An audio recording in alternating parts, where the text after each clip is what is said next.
Bonsoir et bienvenue dans une nouvelle édition et une nouvelle année aussi avec En attendant Godard sur Radio Campus Rennes.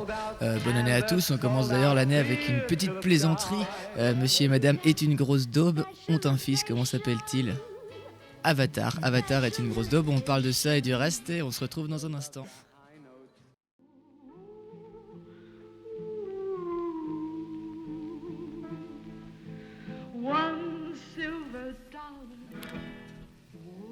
Voilà, Marilyn Monroe encore, et toujours.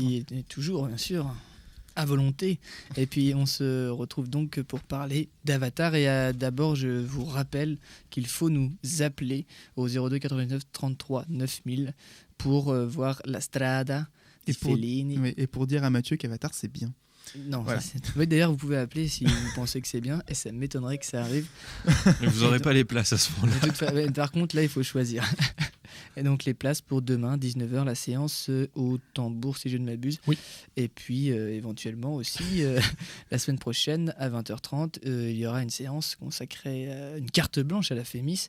Et vous pouvez aussi avoir des places pour ça au même numéro 02 99 33 9000. On en reparlera mardi prochain dans cette même émission. Et puis maintenant, qu'est-ce que tu vas bien pouvoir dire, Jean-Baptiste, puisque tu dois nous parler d'Avatar, qui est une grosse merde. Alors donc, ça va être très dur, je sens, avec Mathieu à côté, ça va me déconcentrer. Il va me parler de la pub d'Haribo à peu près pendant toute ma chronique, je le sens. Bref, avant de commencer... Non, il y a plein d'autres trucs à dire. Avant de commencer, je tiens quand même à préciser à Mathieu et à vous, chers auditeurs, qu'il y a une différence entre un bon film, un grand film, et une date, un film charnière dans l'histoire du cinéma. Il y a une différence entre ces trois termes. Mathieu, il ne voit Avatar que sous le terme, c'est un mauvais film, donc il est dans le registre du bon ou du mauvais film.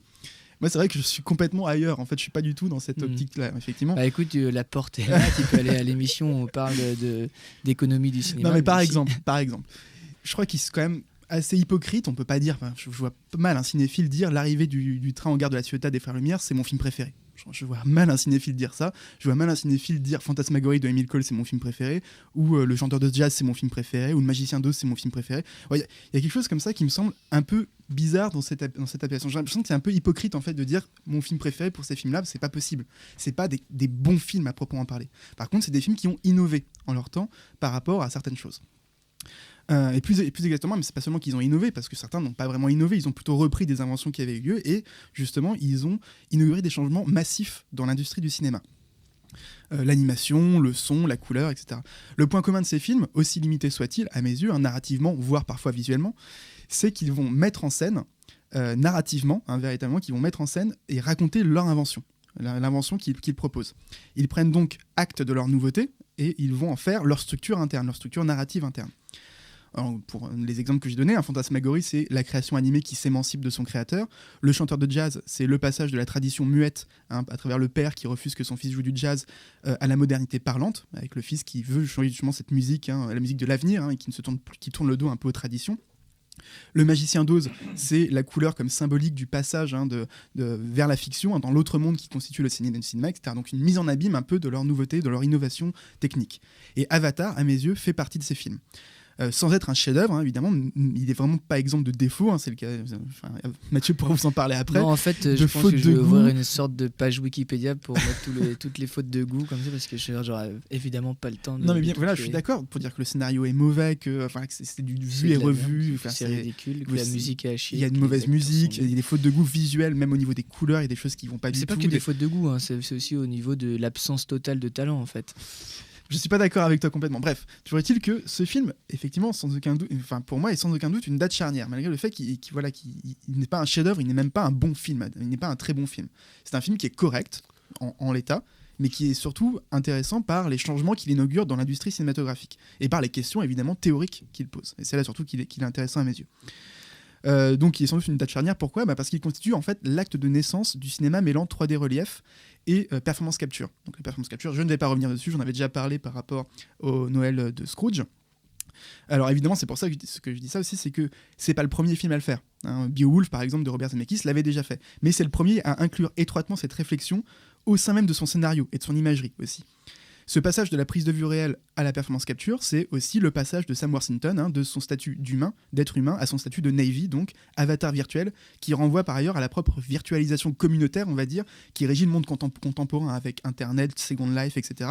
La question de l'avatar, c'est une question extrêmement contemporaine. Donc c'est un film passionnant à ce niveau-là, qui scelle le passage entre animation et prise de vue réelle. C'est-à-dire que pour James Cameron, l'avenir ne réside plus dans l'humain, mais vraiment dans l'alien, l'autre, et ici donc le virtuel. Et c'est là que ce film passionne à mes yeux, c'est qu'il raconte visuellement ce passage de relais, la perte d'intérêt en fin de compte pour la réalité qui avant présidait aussi dans le cinéma. Du premier plan au dernier plan du film. Exactement. Le premier plan du film, donc ce que dit Erwan, c'est finalement le premier plan, c'est l'œil de Sam Worthington humain qui s'ouvre, et le dernier plan, c'est l'œil du Na'vi Sam Worthington qui s'ouvre également, et d'ailleurs le titre apparaît à la fin, Avatar, il n'apparaît pas au début. Alors, pour expliquer un petit peu ça, moi ce qui m'a vraiment fasciné dans ce film, c'est justement la question des effets spéciaux, et voir comment le film évolue dans son traitement des effets spéciaux. En l'occurrence, moi au début du film, j'étais très dubitatif. Je me disais, c'est quand même assez mal fait. L'interaction entre Na'vi et humain, je la trouvais assez ratée. T'avais encore un peu de lucidité à ce moment-là. Je me disais, il y a un problème, ça va pas du tout. Et en fait, mais en fait, c'est normal. C'est que Sam Worthington ne sait pas se servir de son corps de Na'vi au début du film. Ah, et puis en plus, James Cameron et Weta Workshop ne savent pas se servir non plus de leur ordinateur. Je suis d'accord avec toi, JB, là-dessus. Et en l'occurrence, au fur et à mesure que le film avance, j'ai cette impression que les effets spéciaux deviennent... Ou alors c'est notre œil qui s'habitue, c'est notre œil qui s'habitue. Mais du coup, les Na'vis deviennent plus réels que les êtres humains filmés en prise de vue réelle. Et ça, c'est un truc en train de dire, c'est absurde. C'est ça la clé. C'est pas absurde. Tu fais un truc tout moche, mais tu t'habitues parce que ça dure 3 heures. Tu peux faire n'importe quoi dans cette... C'est pas si moche que ça. Et je trouve que surtout au niveau de l'interaction, que ça devient de plus en plus... Si Titanic, ça va durer 6 heures, tu te serais habitué à la mocheté. Non, à genre le Grand Bleu, tu vois, ça dure 6 heures. À la fin, tu t'habitues à son esthétique de merde. Titanic reste quand même un grand film. Non, mais en fait, je voulais dire le Grand Bleu, mais c'est pas mal. Donc vraiment, ce que je trouvais... le Grand Bleu aussi, Avatar, c'est un Grand Bleu. N'en déplaise à Mathieu, ce qui me fascinait, c'était que la prise de vue réelle, justement, dans le film, devenait de plus en plus irréelle, de plus en plus fausse. En l'occurrence, les acteurs qui étaient assez mauvais, les personnages pas très intéressants. Et Avatar, les acteurs sont mauvais. Dans le moment en prise de vue réelle, je trouve que les acteurs jouent mal. Ça m'a plus mal qu'en performance plus mal que les Na'vis. Ouais. Bah alors là, non, c'est faux. Mais non, je trouve, c'est vraiment ce que j'ai ressenti. Et justement aussi par rapport donc, aux acteurs, non seulement aussi les décors, qui font un peu décors de sitcom, je trouve que les décors dans les prises de vue réelles sont vraiment pas bien au niveau du design. Quoi. Là, pour toi, c'est réfléchi ça. Je pense que c'est une mauvaise foi incroyable quoi. Tu vas me dire que la musique c'est réfléchi aussi, genre ça non. On montrait qu'on vient du passé donc on fait de la musique à la Eric Serra. Non mais quand tu vois la différence entre le côté luxuriant de Pandora et justement le côté complètement épuré de la base militaire, la différence entre les deux est tellement énorme, tu peux pas dire que c'est pas fait exprès, mais c'est impossible. Tu peux pas dire non plus qu'il a fait des décors à moitié pourris qui font télé je pense que pour montrer qu'en fait la prise de vue réelle c'est dépassé quoi. Mais si, d'autant plus qu'avec la 3D relief justement, il y a quelque chose d'assez intéressant, c'est que ça fausse le regard, c'est qu'on n'a pas du tout le même regard sur la prise de vue réelle avec la 3D relief que sans la 3D relief. Ah oui, ça par contre, la 3D peut avoir un effet ringardisant sur la prise de vue réelle. Ça, alors que ça réjouir, on est mal barré. Non mais ça fonctionne sur Pandora, c'est ça qui est génial, c'est que justement le passage de relais il est aussi là quoi. Et j'ai l'impression que Pandora gagne en crédibilité. Pandora ça ressemble à rien, bah non. Je suis pas d'accord avec toi. Peut-être au niveau, comme tu dis, Pandora, visuel c'est la planète sur laquelle se déroule le film.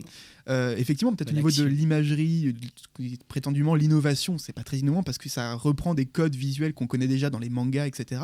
Mais visuellement, c'est quand même extrêmement bluffant. Le traitement de la végétation et tout, c'est quand même fou ce qu'il a réussi à faire par l'image de synthèse. Enfin, à mes yeux, je trouve que c'est un travail de titan qui a été accompli sur le film. Ouais, mes yeux, ils courent juste après 15 ans d'innovation. Oui, mais puis au-delà de cette question là, de l'intégration, donc la prise de vue réelle plus l'animation, donc tout ça par la 3D relief. Ce qui est aussi intéressant, c'est que ce qui permet aussi de rendre le film peut-être à sa base, c'est-à-dire que c'est quand même un film profondément épique, narratif, classique, c'est que tout ça permet aussi une immersion, à mon avis, plus profonde du spectateur. Ouais. Ce qui est peut-être là l'étape aussi que James Cameron franchit. Jean-Baptiste vient d'évacuer cette perspective. Pas pour Pandora. Moi, je pense que ce que je dis, c'est que quand on arrive à Pandora, justement, on rentre beaucoup plus dans le film. Et moi, je trouve que cette idée de l'interaction entre l'être humain et la prise de vue réelle et l'animation, elle culmine justement dans le plan final, où le personnage donc, de Sam Worthington met sa main sur le personnage féminin de Na'vi. Et justement, là, je trouve que dans ce plan, la fusion, le mariage a eu lieu. C'est que moi, je voyais plus la différence. Et je me suis même demandé si la fille n'était pas vraiment maquillée et que c'était pas une image de synthèse. Parce que le plan est vraiment ce plan-là, c'était la même chose. Non, parce qu'il fallait l'évolution pour que ça fonctionne vraiment à merveille. pas oublier que ça répond à une rime visuelle cette année, qui est celle de District 9, de Blomkamp. Ouais. Mais je comprends bien ce que tu veux dire, JB, mais je vois pas comment tu peux t'en réjouir que ce soit justement un film, comme tu l'as dit. Bon, moi, j'appelle ça un film de merde. Toi, tu dis que c'est un film à peine correct. Comment tu peux te réjouir que ce soit ce film qui porte parce que je trouve, effectivement, c'est un film qui est raté sur bien des points. Je suis d'accord avec ça, mais c'est une profonde réflexion sur le réel cinématographique. James Cameron, en fait, ce qu'il nous dit, c'est que le réel n'existe pas au cinéma. Il n'y a pas de réel. Le cinéma, c'est déjà du virtuel. C'est toi qui l'as fait. Non, je pense que Cameron l'a fait aussi. Non, je crois pas. Dans la narration, ça se sent, ce passage de la réalité au virtuel. Et moi, je vais citer Merleau-Ponty en substance. Ce qu'il disait, c'était que l'œuvre d'art. Je pense que James Cameron, il pense que Merleau-Ponty, c'est un quartier de Paris. Beaucoup surpris. L'œuvre d'art, en fait, je serais très surpris, effectivement. L'œuvre d'art, c'est la texture. De lui, et franchement, ça va vraiment pas très loin, quoi. Enfin, je sais pas où vous avez vu que c'était un intellectuel, ce mec. Bref, l'œuvre d'art est la texture imaginaire du réel. Voilà ce que dit Merleau-Ponty. Et c'est vraiment ça. C'est cette idée que, effectivement, comment dire, ce qu'on observe dans Avatar, c'est que le film met en scène cette virtualisation du monde et ce que fait le cinéma naturellement en fin de compte, mais il met vraiment ça en scène, et c'est la confluence entre le réel et le virtuel, et c'est leur symbiose qui interroge l'idée de fiction, et comme tu disais, cette immersion elle est permise par cette confluence entre le réel et le virtuel qui est absolument parfaite.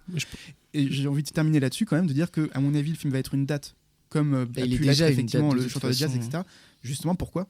En termes de record, c'est un succès absolument phénoménal, et un tel succès ne pourra pas rester sans suite. Pour moi, c'est une date. C'est effectivement une date en termes de promotion. C'est un film qui a réussi non seulement à quasiment assurer son avenir avant d'être sorti, quoi, avec une promotion incroyable. Mais quand tu réfléchis, le chanteur de jazz, c'était pareil. Mais je veux dire, ce que tu dis, je vois pas trop le. Ça, j'y crois. Non, je pense que le chanteur de jazz, c'était pareil, et c'est intéressant qu'on en parle dans des livres d'histoire du cinéma. En fait, c'était pas risqué nulle part ailleurs.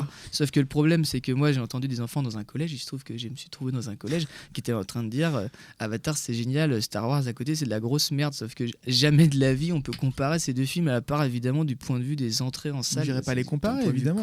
Est-ce qu'il faut non, mais ça veut dire qu'on fait un film pour une génération qui voilà, les enfants, ça sera leur film, ce sera Avatar. Quand ils étaient petits, ils ont vu Avatar, c'est le gros film que le monde entier a vu, que personne n'a pu passer à côté, sauf que c'est un film de merde. Voilà, c'est ça le gros problème. Moi, je serais plus enthousiaste à la limite que Mathieu et JB. C'est-à-dire que c'est ça qu'en fait Erwan a aimé le film, mais il se place pas vraiment sur la. Enfin, même si tu dois être d'accord avec JB. Je suis d'accord avec JB, pour toi, le film en fait est vraiment réussi. Oui, je pense vraiment que le film est réussi. Donc on va pas te laisser la parole. Mais non, mais est-ce ça aurait été préférable que ce soit un film charnière et un bon film. Bon, oui, même film charnière. Enfin, moi j'ai un peu de mal. Même techniquement, Terminator 2. Je suis d'accord avec certains trucs que tu as dit, mais je pense que c'est quand même bien tiré. Tu penses, Simon, que c'était plus une date Terminator 2? Oui, la partie de Black Edward, c'est une date techniquement sur l'utilisation de la vidéo, Apocalypse Now pour le montage sachant que sur l'utilisation de la vidéo virtuel. pour The Party, j'ai découvert que Jerry Lewis l'avait fait avant Blake Edwards. Ah, c'est possible.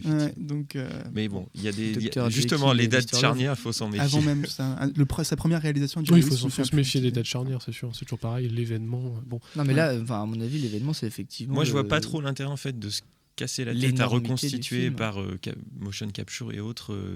Des personnages qui jouent des choses inintéressantes en fait.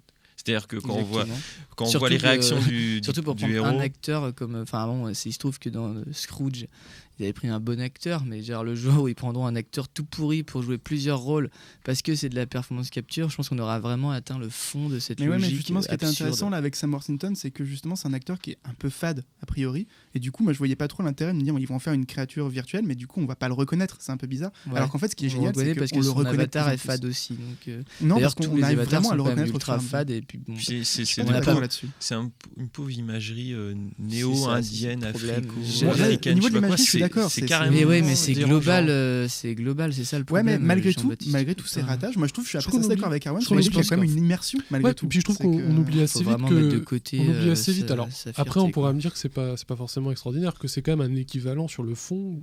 C'est clair, une fiction au cinéma, donc c'est l'équivalent des films de Nicolas Hulot et de Home. C'est à peu près ça quand même. Sauf que c'est aussi. Donc Erwan est en train de défendre le film. Oui, non, c'est que James Cameron aussi, là, fait un film où il est quand même très très en colère, quoi. On sent que quand même il en a marre. Et c'est que quand même quelqu'un qui a toujours véhiculé une certaine imagerie un par peu les coudes devant militariste. Un grand arbre et qu'on joue au tambour et aux flûtes de pan. Il a toujours véhiculé cette imagerie militariste. Des chevaux et là, il endosse. Ça a été dit. Jean-Marc Lalanne l'a dit. Si on pouvait manger que des fruits, ce serait génial. Où James Cameron fait endosser à l'armée américaine donc la responsabilité du 11 septembre. Parce qu'il y a un arbre très grand qui tombe, ça ressemble un peu à une tour. Pas très. Mais il est assis entre deux chaises, ça se voit que le design de l'armée, des véhicules, des armes, il ne sait plus à le refaire, même si c'est un peu du déjà vu, il sait quand même faire ça très très bien. Mais là, il se retrouve à devoir dénoncer ce qui le fascine. Et il ne sait pas le faire, et il se retrouve à faire une fable écolo à laquelle il ne croit pas du tout. Enfin, rappelez-vous de la fin d'Aliens où elle massacre les œufs des aliens. Quand même, faut pas l'oublier, ça. Ouais, mais il y a aussi une évolution dans son travail. Tu peux pas dire que c'est la même chose dans Aliens que dans Avatar. Forcément, il a évolué aussi dans sa tête. Je pense que James Cameron, il fait pas la même chose qu'il y a 20 ans, quoi. Ça, c'est toi qui le dis. Quand tu regardes le truc, on dirait effectivement que ça a été tourné il y a 20 ans et ils ont plaqué des gros effets dégueulasses par-dessus. Non, cette idée qu'avant, c'était l'alien était le mal, et puis c'était le mal. Voilà. Et là, il est gentil. Alors là, pour être gentil, il est gentil, mais par contre, il est bien débile. Le truc, c'est qu'il dit on quand même. passera sur la condescendance du truc. Non, mais l'ennemi s'est déplacé. L'ennemi, c'est nous, quoi. C'est ce que James Cameron nous dit. C'est l'humain, finalement. C'est l'humain, l'ennemi. Oui, la fin du film, le méchant d'Aliens, c'était un la humain, naïveté du propos n'a d'égal que c'était clairement dit dans Aliens. C'est juste deux races qui s'affrontent pour la survie. Le méchant d'Aliens, c'était pas un alien, c'était un humain. C'est vrai. On empiète un petit peu sur la suite. C'était déjà ça, finalement. T'as raison. On empiète un petit peu sur la suite. Bon, vous l'aurez compris, si vous êtes historien du cinéma, allez voir ce film. Si vous êtes un enfant de 5 ans, allez le voir, mais ce serait bien quand même d'évoluer un petit peu. Si vous voulez raconter à vos enfants, j'ai vécu la même chose que le chanteur de jazz en son temps, en direct. Sauf que après, la même chose que le chanteur. Ouais, voilà. Je pense que si quelqu'un me disait mon grand-père a vu le chanteur de jazz, je dirais waouh, qu'est-ce que tu veux que ça me foute, c'est un film de merde. Voilà. Jackie Moon. C'est-à-dire Will Ferrell, bien sûr, dans Semi-Pro, avec cette excellente chanson Love Me Sexy. On aura sûrement l'occasion de la entendre. Ne me contredira pas, cet excellent film. Cet excellent film, même pas comparable à Avatar, bien sûr. Un film qui a fait date, je pourrais dire à mes enfants, j'ai vu Semi-Pro en salle. Et je le crois. C'est vrai en plus que quelque part. C'était quoi les années 2000 C'était des purs films super drôles qui faisaient aucun succès en France. Moi, je les voyais. Ça, je leur dirais à mes enfants. Je suis assez d'accord, effectivement. Enfin bref, on en reparlera peut-être d'Avatar, je sais pas, aux toilettes ou n'importe quoi.